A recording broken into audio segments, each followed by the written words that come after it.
మరొక వార్త చూసినట్టయితే నాగర్ కర్నూలు జిల్లా తెల్కపల్లి మండల కేంద్రంలో ఈరోజు స్వేరోస్ ఆధ్వర్యంలో స్వేరోస్ నాయకులంతా కలిసి ఈరోజు పెద్ద ఎత్తున ఆందోళన నిర్వహించారు.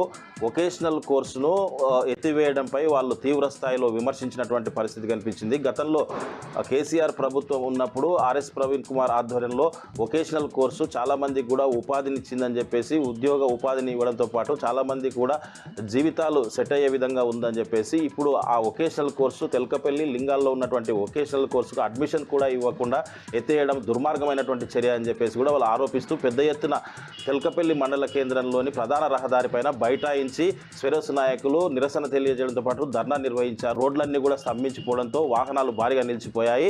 పోలీసులు చేరుకొని అక్కడ ట్రాఫిక్ అంతా కూడా క్లియర్ చేసినటువంటి పరిస్థితి కనిపించింది. ఈ సందర్భంగా స్వేరోస్ నాయకులు దుబ్బ నగేష్, శివశంకర్ మాట్లాడుతూ ఎట్టి పరిస్థితుల్లో వొకేషనల్ కోర్సులను గతంలో మాదిరిగా పునరుద్ధరించాలని, లేని పక్షంలో పెద్ద ఎత్తున ఆందోళన చేస్తామని చెప్పేసి కూడా వాళ్ళు ప్రభుత్వాన్ని హెచ్చరించినటువంటి పరిస్థితి కనిపించింది.